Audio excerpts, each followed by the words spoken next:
सखी सहेली। सुनने वाली सभी सखियों को और हमारे भाइयों को, श्रोता भाइयों को, दीपा माहेश्वरी और मंजरी वर्मा का नमस्कार। दीपा भाई कैसे हैं आप? कैसी हैं मंजरी? सर्दी का मौसम है, हाल मत पूछो कैसे। बस ये बात तो है, मंच पर आ गए, हाँ, बोलेंगे और तो बोलते ही रहेंगे जी। हमारे सभी श्रोता भी बताएं कि कैसे हैं वो और उनके हाल कैसे हैं, घर में कैसा क्या चल रहा है। आशा है वो सब बिल्कुल स्वस्थ होंगे और अपने परिवार का बहुत अच्छा ध्यान रख रहे होंगे। और जो स्वस्थ नहीं होंगे वो दवा से अपने को ठीक कर रहे हैं। दवा ले लें, घरेलू इलाज ले लें, जो ले लें, लेकिन ठीक रहना चाहिए, ठीक रहे। बिल्कुल बिल्कुल है ना। तो दीपा आज के जो विषय है, हाँ, आज सोमवार है तो आज हम लोग सौंदर्य साधना में घरेलू फेशियल क्रीम की बात करेंगे। हाँ, क्योंकि भाई बाजार में ना इतने महंगे कभी कभी हो जाते हैं और हम उस वजह से रुक जाते हैं कि करवाना तो है लेकिन बाहर बड़ा महंगा पड़ रहा है। तो आज हम ऐसे कुछ छोटे छोटे टिप्स बताएंगे जिसकी वजह से आप घर बैठे ही अपने आप को सुंदर बना सकती हैं। बिल्कुल। और आज कथा सुधा का भी दिन है तो हम कथा सुधा भी सुनेंगे। जी बिल्कुल। कथा सुधा में आज हम सुनेंगे कोई दुख ना हो तो बकरी खरीद लो। इसका हम भाग 1 सुनेंगे। क्या बात है। और घर में पनपता प्रदूषण, इसके बारे में हम चर्चा करेंगे। और सबसे इसमें क्या होता है पता ही नहीं चलता कि हमें लग रहा है कि भाई प्रदूषण तो बाहर है, हम बाहरी की तो बात करते हैं, लेकिन घर में क्या ऐसी छोटी छोटी चीजें हैं जिससे हमें पता ही नहीं है कि क्यों बीमारी हो रही है। तो कहीं ये तो कारण नहीं है, वो घर में जो चीजें साफ सफाई नहीं हुई है या ऐसे ऐसे छोटे छोटे कीटाणु हैं जो हमें यूं तो नहीं दिखाई देते। मतलब अपने बाहर का जो प्रदूषण है उसके बारे में तो हम सचेत रहते हैं, लेकिन जो हमारे घर के अंदर कहीं कहीं छुपे होते हैं तो हमें उन पर भी खास नजर डालनी है ना। बिल्कुल। और देखो एक बड़ा अच्छा विषय है समय का, जो अभी एग्जाम बच्चों के शुरू होने वाले हैं, परीक्षा से पूर्व बच्चों का खान पान। हाँ। तो इसके बारे में देखो हमारे संदेश बहुत सारे मिले हैं, सबने लिखे हैं। तो उसी में से एक संदेश है जो लिखती है कि परीक्षा से पूर्व बच्चों का खान पान बहुत ही संवेदनशील विषय है। खान पान के मामले में वैसे तो सभी को ही सदैव विशेष रूप से ध्यान देना चाहिए। इसके लिए संतुलित भोजन की अनुशंसा हमेशा से ही हो रही है, किंतु परीक्षा काल और बच्चे, एक तो परीक्षा का तनाव और दूसरे अरुचिकर भोजन, दोनों ही कष्टदायक हो सकता है। अतः अपने बच्चों के रुचि के अनुसार हल्के, सुपाच्य और पोषक भोजन की ही अपेक्षा की जाती है। किंतु अक्सर देखा गया है कि जल्दबाजी में लोग लापरवाही बरतते हैं और कार्य के बोझ से जंक फूड और बाजार के भोजन का भी प्रयोग करते रहते हैं, जबकि भोजन में फलों का भी समावेश शुद्ध दूध के साथ ही अपेक्षित है। बिल्कुल सही बात उन्होंने कही है। ये बात सही है कि देखो पढ़ाई के वक्त बच्चों पे जो अभी परीक्षा जो नजदीक आ रही तो उसमें बच्चों को तो तनाव हो ही जाता है। कई जगह माँ बाप भी बहुत, खास तौर पे माँ बहुत तनाव में आ जाती है कि क्योंकि माँ दिन भर बच्चों के पास रहती है और जो काम कर रही कामकाजी माएँ हैं वो भी इन दिनों छुट्टी लेकर अपने घर बच्चों के पास रहती, ज्यादा वक्त घर पे बिताती हैं। तो वो देखती हैं, तो अगर बच्चे थोड़ा भी बाहर खेलने चले गए या टीवी ज्यादा देख ली या नहीं बैठ रहे जिस वक्त उन्होंने कहा, तो उनके अंदर तनाव बढ़ जाता है। तो वाकई में बात तो सही है, लेकिन उनकी सेहत का और उनके खान पान का अगर आप ध्यान रखेंगे और एक सकारात्मक माहौल, एक पॉजिटिव माहौल घर में रहेगा तो बच्चे पढ़ेंगे भी और आपका रहना भी उनको अच्छा लगेगा। बिल्कुल। और दीपा जो फास्ट फूड का जो चलन हो गया है, हाँ, और जिसकी वजह से बच्चे जो हैं वो घर का खाना या नाश्ता नहीं खाना पसंद करते हैं, तो सबसे पहले तो फास्ट फूड से ही थोड़ी सी बच्चों को समझा करके, बेटा एग्जाम का समय होने वाला है तो तुम लोग अगर ये चीज नहीं खाओगे और उसके ऐसा कुछ हम घर में बना कर देंगे तो बच्चों को समझाएंगे, थोड़ी सी दूरी अगर वो बच्चे बना ले इन चीजों से उस समय, तो बहुत ही आराम रहेगा, बच्चों की तबीयत में कोई दिक्कत नहीं रहेगी, स्वस्थ रहेंगे। और परीक्षा के पूर्व जो है वो नपा तुला और सही अनुपात में ही सादा भोजन करने की सलाह देनी चाहिए, और बल्कि उनको बनाकर देना चाहिए।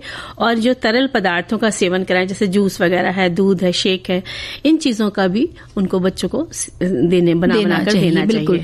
और देखो उनको ये बताना चाहिए कि क्यों हम तुम्हें ये हेल्दी फूड जो कहते हैं कि जो हम कह रहे हैं कि भाई पौष्टिक फूड, तो लेकिन बच्चे समझते हैं हेल्दी फूड के नाम से। हाँ। तो उन्हें बताना बहुत जरूरी है कि हाँ इससे तुम्हारा तुम्हारी स्मरण शक्ति बढ़ रही है, आपकी याददाश्त अच्छी हो रही है। साथ में आप क्योंकि ज्यादा करके अभी बैठना है, कुर्सी पे ही बैठे रहोगे तो क्योंकि बैठक ज्यादा है, चलना फिरना इतना नहीं हो रहा है, तो ये आपके फिटनेस का भी ध्यान रखता है। अगर आप अच्छा खाना, पौष्टिक सुपाच्य हल्का भोजन बच्चे को अगर दे रहे हैं तो वो उनको बताओ कि क्यों दे रहे हैं। जब उन्हें बताया जाता है तो बच्चे देखिए समझते हैं, मानते हैं, वो सवाल भी बहुत करेंगे।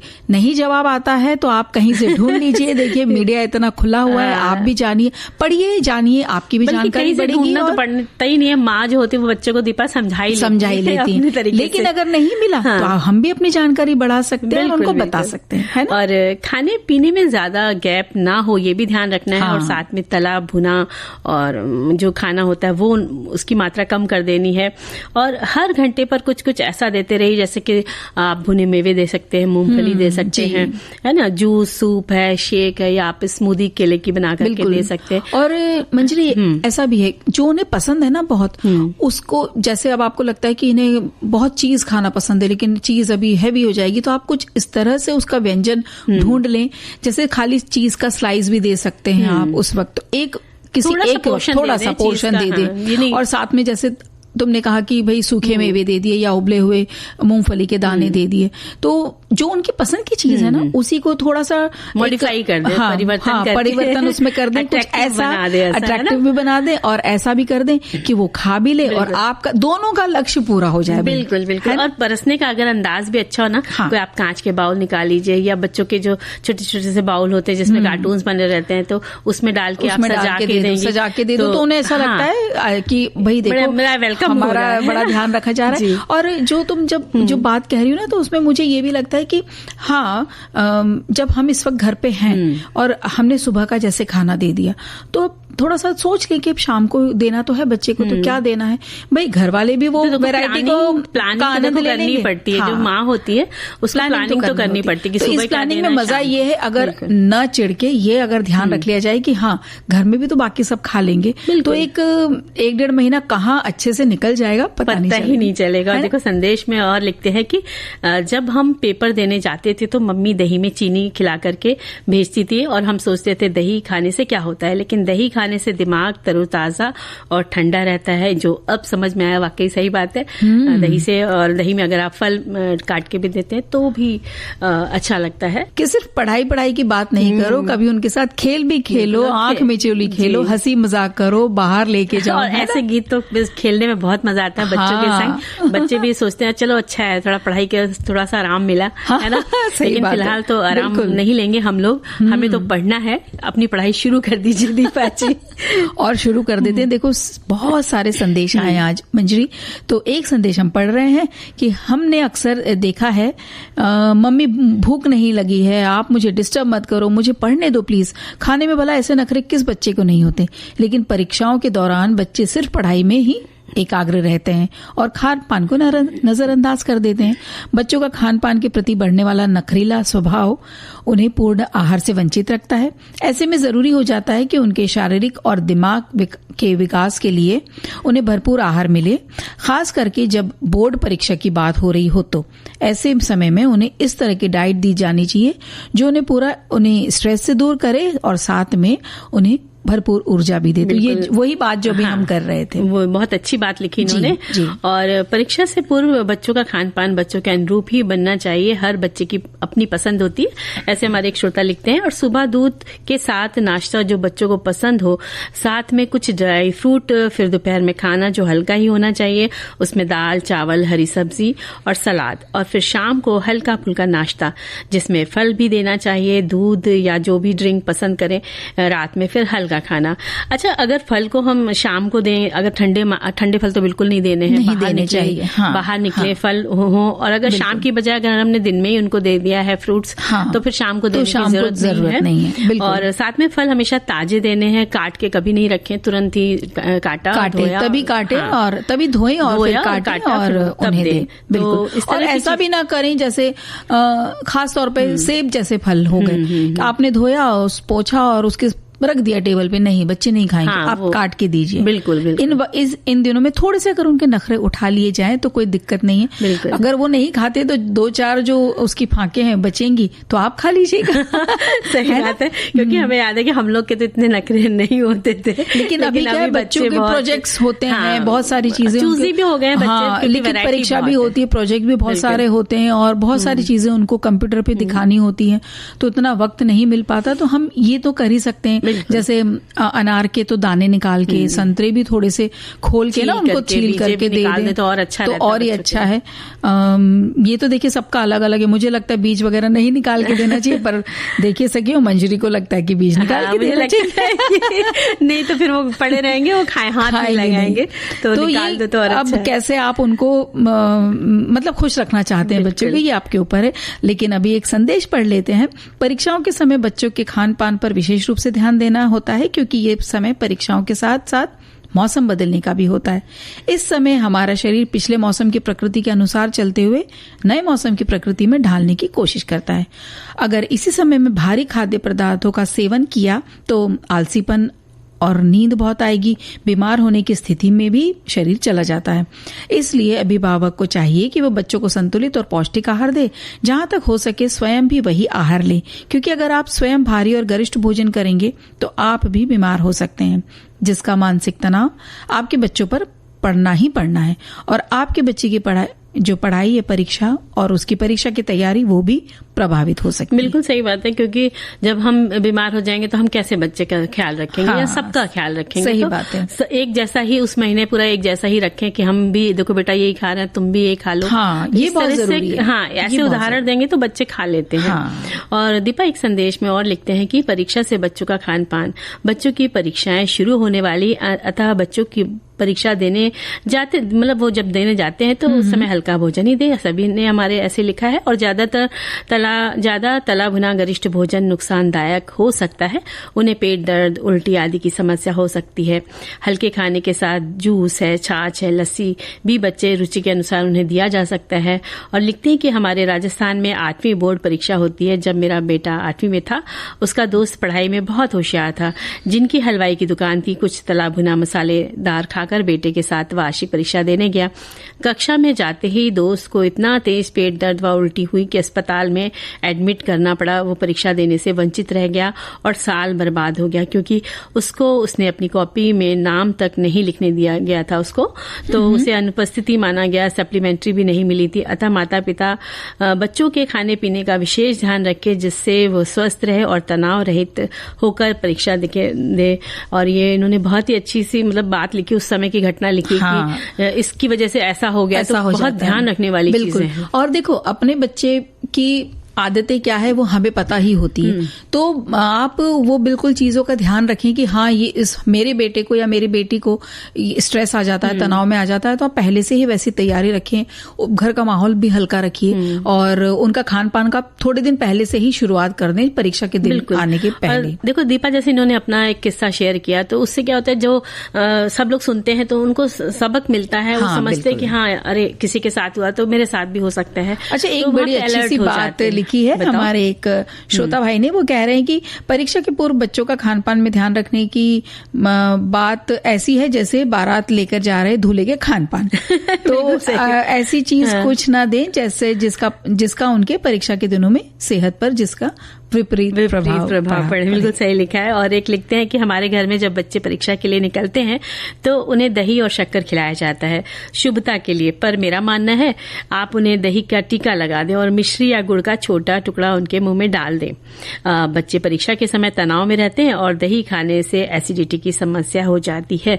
ये बात भी आपने बिल्कुल काफी हद तक सही लिखी है। हाँ बिल्कुल, किसी वजह से ये भी हो सकता है। एक और चीज लिख रहे हैं कि एग्जाम के दौरान न्यूट्रिशन एक्सपर्ट्स कुछ ऐसी डाइट देने की सलाह देते हैं जिससे पेट भरने के साथ साथ याददाश्त भी बढ़े। तो ये बात हम अभी कर ही चुके हैं। और परीक्षा के दौरान डिब्बाबंद अनाज और ओट्स को खाने से सुस्ती आती है, क्योंकि इसमें सिंथेटिक अणु होते हैं। इसलिए हमेशा ताजा नाश्ता और खाना देना चाहिए, और ये मूड भी रिफ्रेश करते हैं जिससे तनाव कम होता है। बिल्कुल। तो देखो ये जो कभी कभी ऐसा भी होता है ना कि बच्चों की बीमारी का कारण कुछ और हो सकता है। बिल्कुल, कि हमें लगता है कि तनाव ले रहा है, लेकिन हो सकता है कि उनके जो घर में या बाहर के प्रदूषण की वजह से बच्चे की तबीयत खराब हुई। बच्चा क्या, ये तो किसी को भी हो सकता है। बदलते मौसम में अभी इन दिनों देखो ना कितनी ज्यादा हम आसपास और अपने पड़ोस में अपने घर में देख रहे हैं कि बहुत सर्दी जुकाम खांसी बहुत ज्यादा फैल रही है। और एक संदेश हम पढ़ लेते हैं दीपा। हाँ। इन्होंने लिखा है कि आमतौर पर बच्चे हो या जवान हो या बूढ़े, सभी को अपनी सेहत का ख्याल रखना जरूरी है। बात है परीक्षा के पूर्व बच्चों के खान पान में ध्यान रखने की, तो इतना ध्यान रखें जैसे बारात। अच्छा, ये तो तुमने पढ़ा ही था बारात। ये वाला हमने पढ़ चुके तो इस तरह से बहुत अच्छे कमेंट्स आए हैं। और बहुत सारे कमेंट्स आए हैं। और एक लिखते हैं, वैसे तो बच्चे को हेल्दी खाना, दाल चावल रोटी सब्जी वगैरह देना पसंद नहीं करते, खाना पसंद नहीं करते। तो इस तरह की बात भी लिखी कि आप हरी पत्ते की सब्जी या पराठे में भी बनाकर हरे पत्तेदार सब्जियां आप उन्हें छौंक कर किस तरह से बना के पराठे बना के खिला सकते हैं। और प्रदूषण की जो बात है उस पे एक ये संदेश आया है कि घर में बढ़ता प्रदूषण, जैसे वैसे तो घर को साफ सुथरा करते रहें, कचरा नहीं जमा करें, घर तो प्रदूषित नहीं रहता, लेकिन जब बाहर का वातावरण दूषित है इससे आप बच भी नहीं सकते। घर में बहुत सारे ऐसे बिजली के उपकरण हैं जो घर के वातावरण को प्रदूषित करते हैं। अभी सर्दियों में चलने वाले हीटर, गर्मियों में चलने वाले एसी सबसे ज्यादा कार्बन उत्सर्जन करते हैं। इस प्रदूषण के बचाव के लिए सबसे अच्छा उपाय है कि आप अपने घर के अहाते में पेड़ पौधे लगाएं, बालकनी में हरे भरे प्लांट लगाएं, घर में बिजली के उपकरणों का प्रयोग उचित हिसाब से करें। तो बिल्कुल सही बात है।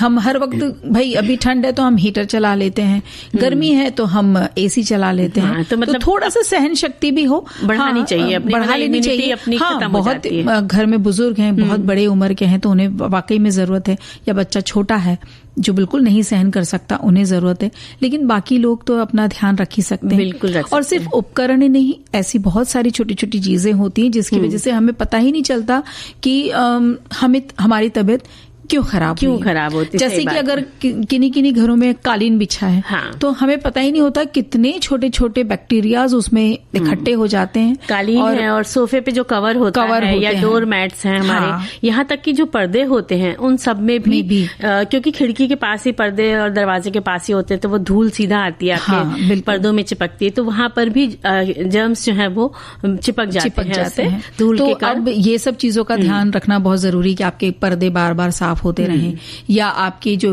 बिछाने वाली जो चादर है, तकिए के गिलाफ यहाँ तक की, तो वो भी बहुत ज्यादा जरूरी। यहाँ तक कि आपके नैपकिन्स हो गए, घर में हम सब जो इस्तेमाल करते हैं टॉवेल, सबके अलग अलग होते हैं, किचन टॉवेल्स हैं, आपके सॉक्स हैं, है ना, ये सब चीजों में भी कीटाणु होते हैं जो घर को प्रदूषित कर सकते हैं। और इसके साथ आजकल जैसे सर्दियों का दिन है तो हम जैकेट, मफलर, टोपी ये सब पहन के जाते हैं। तो भाई कोई इतनी जल्दी तो धोता नहीं है, लेकिन कोशिश करें कि आप उसकी जगह कोई 4-5 दिन जैसे आपने पहन लिया तो फिर दूसरा पहन लीजिए, उसको धो लीजिए। ऐसे बदल बदल के करेंगे तो पसीने से या बाहर की गंदगी से जो हमारे कीटाणु इधर आ जाते हैं, घर में आ जाते हैं, तो उनसे भी हम बचे रह सकते हैं। एक संदेश आया है मंजरी, हमारे देश में जहां घर के अंदर खाना पकाने से लेकर हानिकारक रसायन और अन्य सामग्रियों के कारण मकान के अंदर की हवा की गुणवत्ता खराब हो जाती है, वहीं बाहरी वायु प्रदूषण की तुलना में 10 गुना अधिक नुकसान कर सकती है। खराब वेंटिलेशन से फेफड़ों के कामकाज में कठिनाई के साथ कई बीमारियां हो सकती हैं। स्थिति बहुत खराब हो सकती है क्योंकि भारत में घर के अंदर की हवा की गुणवत्ता पर कोई पुख्ता नीति नहीं है, जिसके कारण इसके वास्तविक प्रभाव को नापना मुश्किल है। और देखो एक कमेंट में लिखते हैं कि घर में पनपता प्रदूषण तो क्या पूरे मोहल्ले या सोसाइटी में जरा भी प्रदूषण नहीं होना चाहिए। और वैसे हमारे सूरत की बात करूं, इन्होंने लिखा है तो स्वच्छता में प्रथम नंबर आया और हमारी सोसाइटी भी। तो भाई बहुत बहुत तो बड़ी बधाई हो आपको और बहुत ही अच्छी बात है। हाँ, इस तरह आप स्वच्छ शहर में रह रहे हैं और आपको इतनी जागरूकता है अपने और अपने घर की और अपने आसपास के वातावरण की को प्रदूषित रहित रखने की। और देखो एक संदेश में लिखते हैं कि घर में बढ़ता प्रदूषण, वैसे घर को साफ सुथरा करते रहें, कचरा नहीं जमा करें। तो घर तो प्रदूषित नहीं रहता, लेकिन जब बाहर का वातावरण दूषित है और आप इससे बच भी नहीं सकते। घर में भी बहुत सारे ऐसे बिजली के उपकरण हैं जो घर के वातावरण को प्रदूषित करते हैं। अभी सर्दियों में चलने वाले हीटर, गर्मियों में चलाने वाले एसी, है ना, हाँ। इन सब से भी कार्बन उत्सर्जन तंत्र करते हैं और इससे प्रदूषण के बचाव के लिए सबसे अच्छा उपाय कि अपने घर के अहाते में पेड़ पौधे लगाएं, बालकनी में हरे भरे प्लांट, ये बात अभी हमने कुछ देर पहले करी थी। हाँ। जी हाँ। और एक बात और है मंजरी कि घर की हवा में जो मौजूद प्रदूषण रहता है वो लंबे समय तक अगर रह रहा है, हमें नहीं पता चल रहा है कि हमारा घर साफ सुथरा नहीं है, तो क्या उसके नुकसान है? उसमें कई तरह के फेफड़े से संबंधित खराबी आ सकती है, आपके शरीर को बीमारी आ सकती है। जैसे बड़े बड़े नाम होते हैं उनके, एक उदाहरण के लिए बताएं तो क्रॉनिक ऑब्स्ट्रक्टिव पल्मोनरी डिजीज, ये फेफड़े से संबंधित बीमारी होती है और इसमें श्वास मार्ग में आपको जलन होगी, खांसी, फिर खरखराहट होने लगेगी, अंदर से घरघराहट जैसी ना, घरघराहट जैसी आवाज आती है, सीने में दर्द होने लग जाएगा या फिर सांस लेने में बहुत तकलीफ होने लग जाती होती है और ऐसा लगेगा कि मतलब अस्थमा तो कहीं नहीं हो गया, ऐसे लक्षण आ जाते हैं। और तो हमें लगता है ये क्या हुआ, ये हमें क्यों हुआ? तो जब इसके कारण हम ढूंढने जाते हैं तो पता चलता है कि घर की ही छोटी छोटी चीजों की वजह से ये, या लगातार प्रदूषित वातावरण में रहने की वजह से ये बीमारी आ चुकी है। बिल्कुल। और दीपा, कई बार ये होता है कि हम घर में जो है सर्दियों का मौसम है, अधिकांश लोग जो है वो घर में लकड़ी का कोयला जला रहे हैं या लकड़ी जला रहे हैं या कंडे से गर्म करने के लिए सेक रहे हैं, ईंधन का इस्तेमाल कर रहे हैं, तो ये भी घर के अंदर की जो वायु है प्रदूषण, उसको भी ये प्रदूषित करते हैं, प्रदूषित करता है। और ये जैसे नशीली चीजें हैं, तंबाकू हुआ या सिगरेट जैसी जो चीजें हैं, इनके जो धुएं उड़ते हैं, वो खुद जो पी रहा है, जो उसका सेवन कर रहा है, उसको तो नुकसान हो रहा है। साथ में जो आसपास आपके खड़े हैं, हमें सोचना चाहिए कि देखिए उनको भी कितना नुकसान हो रहा है। कई बार तो लोग अपनी घर की खिड़की पर पीते हैं, हवा में बाहर धुआं छोड़ रहे हैं, हाँ। हवा दूसरे के घरों में जा रही है तो उनको भी प्रॉब्लम हो जाती है। बिल्कुल, वो उनके दूसरों की सुविधाओं के बारे में नहीं सोचते। तो इसमें एक संदेश पढ़ लेते हैं कि लिखते हैं कि हम वायु प्रदूषण को बाहर के खतरे के रूप में सोचते हैं, लेकिन जिस हवा में हम घर के अंदर सांस लेते हैं वहां पर भी हमको वो प्रदूषित कर सकती है। धुआं, वाष्प, फफूंदी और कुछ पेंट, फर्निशिंग और क्लीनर में इस्तेमाल होने वाले रसायन सभी घर के अंदर की वायु गुणवत्ता और हमारे स्वास्थ्य को प्रभावित कर सकते हैं। घर के अंदर वायु गुणवत्ता एक वैश्विक मुद्दा है। घर के अंदर वायु प्रदूषण के अल्पकालिक और दीर्घकालिक संपर्क दोनों ही श्वसन संबंधी बीमारियों, हृदय रोग, संज्ञानात्मक घाटे और कैंसर सहित कई स्वास्थ्य समस्याओं का कारण बन सकते हैं। बिल्कुल सही बात लिखी है उन्होंने। और कई बार क्या होता है कि हम घर में जो है वो सुगंधित मोमबत्तियां है, एयर फ्रेशनर है, धूप अगरबत्ती और मच्छर भगाने वाली जो हम यूज करते हैं प्रोडक्ट, वो सब पता नहीं चलता हमें, लेकिन कई बहुत नुकसान होते हैं, सांस में धीरे धीरे जाते हैं आपके। बिल्कुल, तो ये बहुत प्रॉब्लम करते हैं। और जो घरेलू उत्पाद सांस के जरिए शरीर में जाने वाले कण पदार्थ जो होते हैं उनकी बड़ी मात्रा में उत्सर्जन करते हैं और ये समय के साथ जमा होकर सांस संबंधी बीमारियों का कारण बनते हैं। और देखो एक संदेश इसी तरीके का आया कि हम जहाँ रहते हैं वहाँ पास में सीमेंट कारखाना है, जिसकी वजह से बहुत प्रदूषण का हमें सामना करना पड़ता है। घर के अंदर भी प्रदूषण है, आपकी सेहत का सबसे बड़ा दुश्मन होता है, श्वास संबंधी समस्याओं का कारण बन सकता है। बाहर के प्रदूषण को तो हम कंट्रोल नहीं कर सकते, लेकिन ये बात सही है कि घर के अंदर के प्रदूषण का जो कंट्रोल है वो हमारे हाथ में है।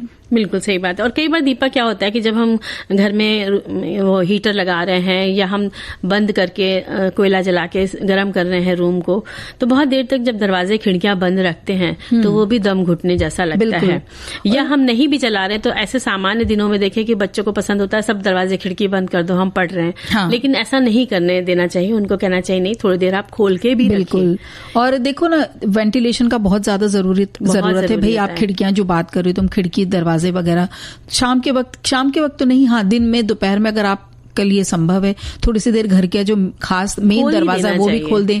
खिड़की तो हम सुबह के समय खोल ही देते हैं। धूप अगर आपके घर में आने की सुविधा है तो बिल्कुल धूप आने दीजिए, थोड़ी सी देर आप भी बैठिए, परिवार में भी सबको बोलिए कि थोड़ी थोड़ी देर धूप में बैठिए, क्योंकि इसकी वजह से भी जो घर के छोटे मोटे कीटाणु जो हमें नहीं दिखाई दे रहे, हाँ, वो उससे भी हटते भी और हम बच सकते हैं उन सब चीजों से, है ना। हाँ, और घर की सफाई के लिए बहुत ध्यान देना चाहिए। आप हफ्ते में रोज की सफाई तो करते होती हैं, लेकिन कुछ कुछ जगहों पे वीकली भी मंथली भी आप अच्छे से उस पर ध्यान दे सकते हैं, तो प्रदूषण नहीं होगा। हाँ, है ना। और अब हमें इंतजार नहीं होगा कि हम अपनी कहानी की तरफ बढ़े और अपने श्रोताओं को सुनाएं कहानी।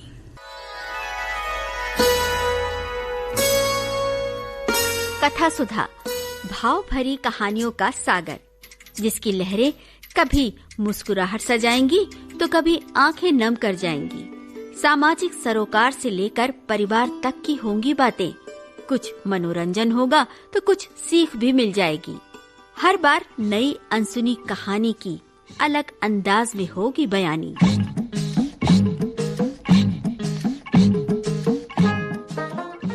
कहानी की मौलिकता बनाए रखते हुए श्रोताओं के लिए कार्यक्रम रोचक और सुगम हो, इसलिए कहानी में थोड़े बहुत बदलाव किए गए हैं। आशा है आपको कथा सुधा में डूबना अच्छा लगेगा।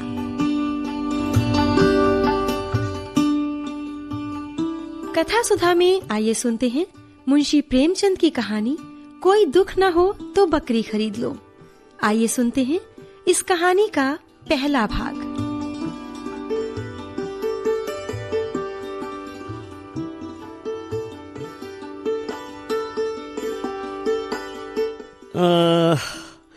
उन दिनों दूध की तकलीफ थी। कई डेयरी फार्मों की आजमाइश की, आहारों का इम्तिहान लिया, कोई नतीजा नहीं निकला। 2-4 दिन तो दूध अच्छा मिलता, फिर मिलावट शुरू हो जाती। कभी शिकायत होती कि दूध फट गया, कभी उसमें से नागवार बू आने लगी, कभी मक्खन के रेजे निकलते। आखिर एक दिन एक दोस्त से मैंने कहा, भाई आओ साझे में एक गाय ले लें, तुम्हें भी दूध का आराम होगा, मुझे भी। लागत आधी आधी, खर्च आधा आधा, दूध भी आधा आधा। दोस्त साहब राजी हो गए। मेरे घर में जगह न थी और गोबर वगैरह से मुझे नफरत है। उनके मकान में काफी जगह थी, इसलिए प्रस्ताव हुआ कि गाय उन्हीं के घर रहे। इसके बदले में उन्हें गोबर पर एक छत्र अधिकार रहे।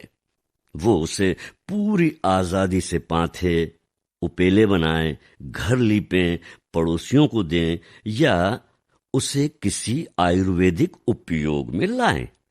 इकरार करने वाले को इसमें किसी प्रकार की आपत्ति या प्रतिवाद न होगा और इकरार करने वाला सही होश हवास में इकरार करता है कि वो गोबर पर कभी अपना अधिकार जमाने की कोशिश न करेगा और न किसी को इस्तेमाल करने के लिए आमादा करेगा।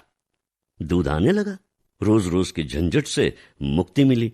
1 हफ्ते तक किसी तरह की शिकायत न पैदा हुई। गरम गरम दूध पीता था और खुश होकर गाता था, रब का शुक्र अदा कर भाई, जिसने हमारी गाय बनाई। ताजा दूध पिलाया उसने, लुत्फ़े हयात चखाया उसने। दूध में भीगी रोटी मेरी, उसके करम ने बख्शी सेरी। खुदा की रहमत है, मूरत कैसी भोली भाली सूरत। मगर धीरे धीरे यहां पुरानी शिकायतें पैदा होने लगी। यहां तक नौबत पहुंची कि दूध सिर्फ नाम का दूध रह गया। कितना ही उबालो, न कहीं मलाई का पता, न मिठास। पहले तो शिकायत कर लिया करता था, इससे दिल का बुखार निकल जाता था। शिकायत से सुधार ना होता तो दूध बंद कर देता था। अब तो शिकायत का मौका न था, बंद कर देने का जिक्र ही क्या। भिखारी का गुस्सा अपनी जान पर, पियो या नाले में डाल दो। 8 आने रोज का नुस्खा किस्मत में लिखा हुआ। बच्चा दूध को मुंह न लगाता, पीना तो दूर रहा। आधो आध शक्कर डालकर कुछ दिनों दूध पिलाया तो फोड़े निकलने शुरू हुए और मेरे घर में रोज बमचख मची रहती थी। बीवी नौकर से फरमाती, ये क्या है, इतना खराब दूध? ये दूध ले जाकर उन्हीं के सर पे पटका। हाँ। मैं नौकर को मना करता, वो कहती, अच्छे दोस्त है तुम्हारे, उसे शर्म भी नहीं आती? क्या इतना अहमक है कि इतना भी नहीं समझता कि ये लोग दूध देकर क्या कहेंगे? गाय को अपने घर मंगवा लो। बला से बदबू आएगी, मच्छर होंगे, दूध तो अच्छा मिलेगा ना। रुपए खर्चे हैं तो उसका मजा तो मिलेगा। चड्ढा साहब मेरे पुराने मेहरबान हैं, खासी बेतकल्लुफी है उनसे। यह हरकत उनकी जानकारी में होती हो, ये बात किसी तरह गले के नीचे नहीं उतरती। या तो उनकी बीवी की शरारत है या नौकर की, लेकिन जिक्र कैसे करूं? और फिर उनकी बीवी से भी तो राह रस्म है, कई बार मेरे घर आ चुकी हैं। मेरी बीवी जी भी उनके यहां कई बार मेहमान बनकर जा चुकी हैं। क्या वो यकायक इतनी बेवकूफ हो जाएंगी, सरीहन आंखों में धूल झोंकेंगी? और फिर चाहे किसी की शरारत हो, मेरे लिए यह गैर मुमकिन था कि उनसे दूध की खराबी की शिकायत करता। खैरियत तो ये हुई कि तीसरे महीने चड्ढा का तबादला हो गया। मैं अकेले गाय न रख सकता था, साझा टूट गया। गाय आधे दामों बेच दी गई। मैंने उस दिन इत्मीनान की सांस ली। आखिर ये सलाह हुई कि एक बकरी रख ली जाए। वो बीच आंगन के कोने में पड़ी रह सकती है। उसे दूहने के लिए न ग्वाले की जरूरत, न उसका गोबर उठाने, नांद धोने, चारा भूसा डालने के लिए किसी की जरूरत। बकरी तो मेरा नौकर भी आसानी से दूह लेगा। थोड़ी सी चोकर डाल दी, चलिए किस्सा तमाम हुआ।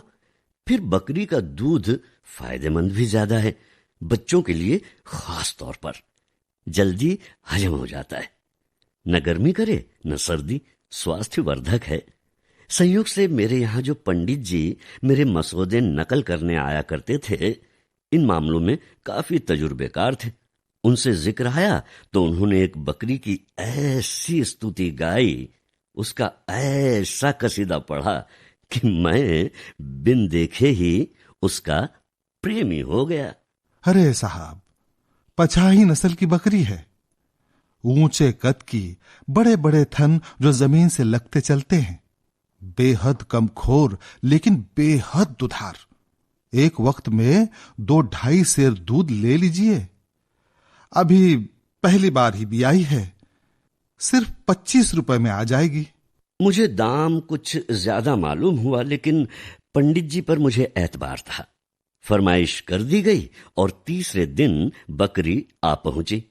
मैं देखकर उछल पड़ा। जो जो गुण बताए थे उनसे कुछ ज्यादा ही निकले। एक छोटी सी मिट्टी की नांद मंगवाई गई, चोकर का भी इंतजाम हो गया। शाम को मेरे नौकर ने दूध निकाला तो सचमुच 2.5 सेर। मेरी छोटी पतीली लबालब भर गई थी।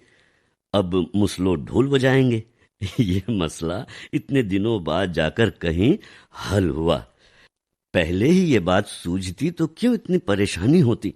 पंडित जी का बहुत बहुत शुक्रिया अदा किया। मुझे सवेरे तड़के और शाम को उसकी सींग पकड़ने पड़ते थे, तब आदमी दूह पाता था।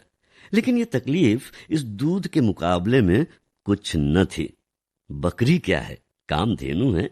बीवी ने सोचा इसे कहीं नजर न लग जाए, इसलिए उसके थन के लिए एक गिलाफ तैयार हुआ। इसकी गर्दन में नीले चीनी के दानों का एक माला पहनाया गया। घर में जो कुछ झूठा बचता, देवी जी खुद जाकर उसे खिलाती। लेकिन एक ही हफ्ते में दूध की मात्रा कम होने लगी। जरूर नजर लग गई होगी। बात क्या है? पंडित जी से हाल कहा तो उन्होंने कहा, अरे साहब, देहात की बकरी है, जमींदार की। बेदरेग अनाज खाती थी और सारे दिन बाग में घूमा चरा करती थी। यहां बंधे बंधे दूध कम हो जाए तो ताज्जुब नहीं।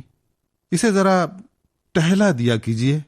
लेकिन शहर में बकरी को टहलाए कौन और कहां? इसलिए ये तय हुआ कि बाहर कहीं मकान लिया जाए। वहां बस्ती से जरा निकलकर खेत और बाग हैं। कहार 1-2 घंटे टहला लाया करेगा। झटपट मकान बदला और गौ की मुझे दफ्तर आने जाने में 3 मील का फासला तय करना पड़ता था। लेकिन अच्छा दूध मिले तो मैं इसका दोगुना फासला तय करने को तैयार था। यह मकान खूब खुला हुआ था। मकान के सामने सहन था, जरा और बढ़कर आम और महुए का बाग, बाग से निकलिए तो कछियों के खेत थे, किसी में आलू, किसी में गोभी।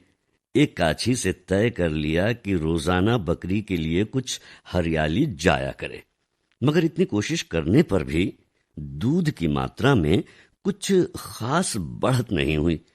2.5 सेर की जगह मुश्किल से सेर भर दूध निकलता था, लेकिन ये तस्कीन थी कि दूध खालिस है, यही क्या कम है। मैं ये कभी मान ही नहीं सकता कि खिदमतगारी के मुकाबले में बकरी चराना ज्यादा जलील काम है। हमारे देवताओं और नबियों का बहुत सम्मानित वर्ग गल्ले चराया करते थे।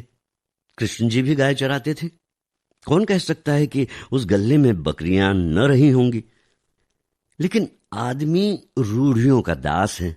जो कुछ बुजुर्गों ने नहीं किया उसे वो कैसे करे। नए रास्ते पर चलने के लिए जिस संकल्प और दृढ़ आस्था की जरूरत है वो हर एक में तो होती नहीं। धोबी आपके गंदे कपड़े धो लेगा, लेकिन आपके दरवाजे पर झाड़ू लगाने में अपनी हतक समझता है। मेरे खिदमतगार को बकरी लेकर बाग में जाना बुरा मालूम होता था। घर से तो ले जाए, लेकिन बाग में उसे छोड़कर खुद किसी पेड़ के नीचे सो जाता।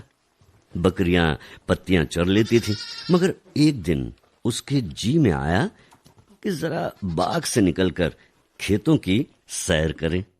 यूं बहुत ही सभ्य और सुसंस्कृत बकरी थी, उसके चेहरे से गंभीरता झलकती थी, लेकिन बाग और खेत में घुस गई।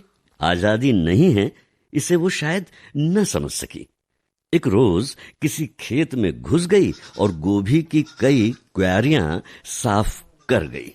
काछी ने देखा तो उसके कान पकड़ लिए और मेरे पास लाकर बोला, बाबूजी, इस तरह आपकी बकरी हमारे खेत चरेगी तो हम तो तबाह हो जाएंगे। आपको बकरी रखने का शौक है तो इसे बांध के रखिए। आज तो हमने आपका लिहाज किया, लेकिन फिर हमारे खेत में गई तो हम या तो उसकी टांग तोड़ देंगे तो कांजी हाउस भेज देंगे। अभी वो अपना भाषण खत्म न कर पाया था कि उसकी बीवी आ पहुंची और उसने इसी विचार को और भी जोरदार शब्दों में अदा किया। अरे मैं हाँ हाँ करती रही, मगर ई बकरिया तो भैया का बताएं हमारे खेत में ही घुस गई। सारा का सारा खेत हमारा चौपट कर दिया। इसके पेट में तो भैया भवनी बैठी है। यहाँ कोई तुम्हारा दबैल नहीं है। हाँ, हकीम होंगे, अपने घर के होंगे। देखो बाबू, अगर बकरी रखना है तो बांध कर रखो, बताए देते हैं, नहीं तो इसका गला ऐंठ दूंगी। मैं भीगी बिल्ली बना खड़ा था। जितनी फटकार आज सहनी पड़ी उतनी जिंदगी में कभी नहीं सही। और जिस धीरज से आज काम लिया, अगर उसे दूसरे मौकों पर काम लिया होता तो आज आदमी होता। कोई जवाब नहीं सूझता था। बस यही जी चाहता था कि बकरी का गला घोंट दूं और खिदमतगार को 150 हंटर जमाऊं।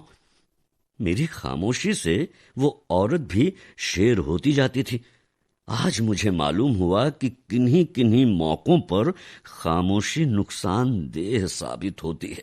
खैर, मेरी बीवी ने घर में ये गुलगपाड़ा सुना तो दरवाजे पर आ गई तो हेकड़ी से बोली, ये ले जा तू कानी हौज पहुंचा दे। और क्या करेगी, नाहक टर्र टर्र कर रही है घंटे भर से। जानवर ही है, एक दिन खुल गई तो क्या उसकी जान ले लेगी। और हाँ, खबरदार, जो एक बात भी मुंह से निकाली, क्यों नहीं खेत के चारों तरफ झाड़ लगा देती, कांटों से रूंध दे। अपनी गलती तो मानती नहीं, ऊपर से लड़ने चली आई है। मैं अभी पुलिस में इत्तला कर दूं तो बंधे बंधे फिरोगे। बात कहने की इस शासनपूर्ण शैली ने उन दोनों को ठंडा कर दिया।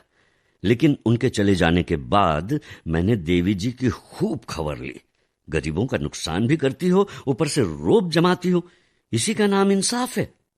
देवी जी ने गर्वपूर्वक उत्तर दिया, मेरा एहसान तो मानोगे ना कि शैतानों को कितनी आसानी से मैंने भगा दिया।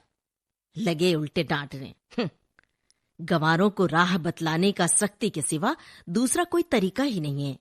सज्जनता या उदारता उनकी समझ में ही नहीं आती है। उसे ये लोग कमजोरी समझते हैं, और कमजोर को भला कौन नहीं दबाना चाहता।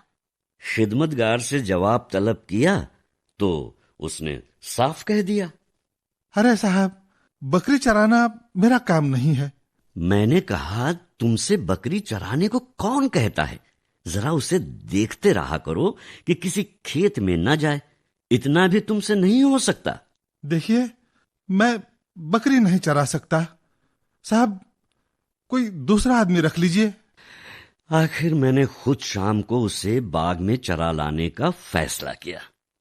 इतने जरा से काम के लिए एक नया आदमी रखना मेरी हैसियत से बाहर था, और अपने इस नौकर को जवाब भी नहीं देना चाहता था, जिसने कई साल तक वफादारी से मेरी सेवा की थी और ईमानदार था।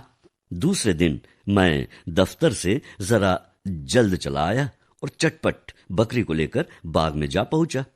जाड़ों के दिन थे, ठंडी हवा चल रही थी, पेड़ों के नीचे सूखी पत्तियां गिरी हुई थी। बकरी एक पल में वहां जा पहुंची। मेरे दलेल हो रही थी, उसके पीछे पीछे दौड़ता फिरता था। दफ्तर से लौटकर जरा आराम किया करता था, आज ये कवायद करनी पड़ी। थक गया, मगर मेहनत सफल हो गई। आज बकरी ने कुछ ज्यादा दूध दिया। ये ख्याल आया, अगर सूखी पत्तियां खाने से दूध की मात्रा बढ़ गई तो यकीनन हरी पत्तियां खिलाई जाएं तो इससे कहीं बेहतर नतीजा निकले। लेकिन हरी पत्तियां आए कहां से? पेड़ों से तोड़ूं तो बाग का मालिक जरूर एतराज करेगा। कीमत देकर हरी पत्तियां मिल न सकती थी। सोचा, क्यों एक बार बांस के लग्गे से पत्तियां तोड़े। मालिक ने शोर मचाया तो उससे आरजू मिन्नत कर लेंगे। राजी हो गया तो खैर, नहीं तो देखी जाएगी। थोड़ी सी पत्तियां तोड़ लेने से पेड़ का क्या बिगड़ जाएगा। चुनाचे एक पड़ोसी से एक पतला लंबा बांस मांग लाया। उसमें एक अंकुश बांधा और शाम को बकरी को साथ लेकर पत्तियां तोड़ने लगा। चोर आंखों से इधर उधर देखता जाता था, कहीं मालिक तो नहीं आ रहा है।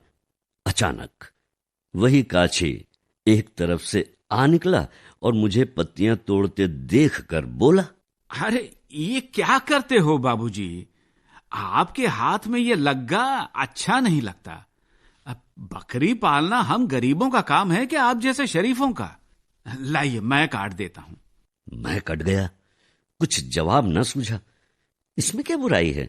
अपने हाथ से अपना काम करने में क्या शर्म वगैरह? जवाब कुछ हल्के बेहकीकत बनावटी मालूम हुए। सफेद पोशी के आत्मगौरव ने जबान बंद कर दी। काछी ने पास आकर मेरे हाथ से लग्गा ले लिया और देखते देखते हरी पत्तियों का ढेर लगा दिया और पूछा, ये पत्तियां कहाँ रख जाऊं? मैंने झेपते हुए कहा, तुम रहने दो, मैं उठा कर ले जाऊंगा। उसने थोड़ी सी पत्तियां बगल में उठा ली और बोला, भला आप क्या पत्तियां रखने जाएंगे? चलिए, मैं रख देता हूं। मैंने बरामदे में पत्तियां रखवा ली। उसी पेड़ के नीचे उसकी चौगुनी पत्तियां पड़ी हुई थी। काछी ने उनका एक गट्ठा बनाया और सर पर लाद कर चला गया। अब मुझे मालूम हुआ ये देहाती कितने चालाक होते हैं, कोई बात मतलब से खाली नहीं।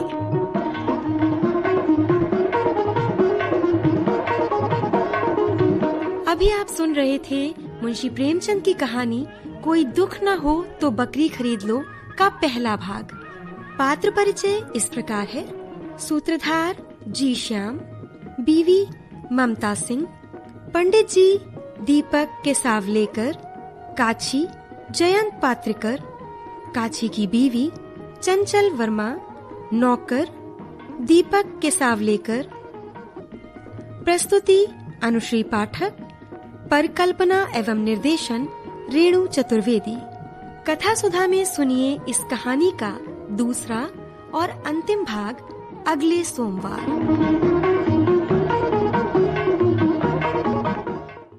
तो देखो दीपा, अब सौंदर्य की बात करते, कहानी तो आशा सबको पसंद आई बिल्कुल, और इंतजार होगा भाग 2, अगले भाग का। तो हमारे जो श्रोता लिखते हैं सौंदर्य के बारे में कि अपने चेहरे को गीला करें और फिर अपनी हथेली पर थोड़ा सा एलोवेरा जेल लें और एलोवेरा को पूरे चेहरे और गर्दन पर लगा लें और 1 मिनट तक मसाज करें और फिर टिश्यू से साफ कर लें और अपना चेहरा भी धो लें। अगर आपके पास एलोवेरा जेल नहीं है तो आप शहद को पूरे चेहरे पर लगा सकती हैं और धो सकते हैं। ये आपके चेहरे को पल भर में साफ कर देगा। बहुत अच्छी सी टिप्स इन्होंने दी है। बिल्कुल। और ऐसे एक और संदेश आया है कि शहद और नींबू के रस को मिलाकर अलग रख लें। अब चेहरे को पानी से धोएं। जब चेहरा हल्का गीला हो तब नींबू के रस और शहद के मिश्रण को चेहरे पर लगाएं। अपने हाथों से इसे कुछ देर चेहरे पे मलें, फिर पानी से धो लें। अब थपथपाते हुए चेहरा पोंछ लें तो इससे भी बहुत साफ हो जाता है चेहरा। और अगर सफाई भी करनी है ना, बहुत कहीं धूल मिट्टी से आ रहे हैं आप, तो कच्चे दूध का इस्तेमाल कर सकते हैं। हम कच्चा दूध लगा के रख लीजिए और 5-7 मिनट के बाद आप मुंह धो लीजिए तो बहुत अंदर तक की जो गंदगी है उसको खींच लेता है। बिल्कुल। और इसके साथ दीपक बादाम का तेल ले लें, थोड़ा सा 1 चम्मच और उसमें चुटकी भर कपूर मिला के इसका भी पैक बना के आप लगा सकते हैं। हल्का मसाज कीजिए और एक बेसन और चावल को मिला के उसका भी बन सकता है, भी पैक लगा सकते हैं। बिल्कुल। और कपूर पाउडर और क्या कहते हैं गुलाब जल और बेसन, इन तीनों का भी एक पैक बनता है, तो इसको भी मिला के बना सकते हैं। चूड़ियां खनकाते रहिए, बच्चों का ध्यान रखिए और अपने घर की भी साफ सफाई रखिए। बिल्कुल, है ना? और इसी के साथ लेते हैं विदा। तो दीजिए दीपा माहेश्वरी और मंजरी वर्मा को इजाजत। नमस्कार।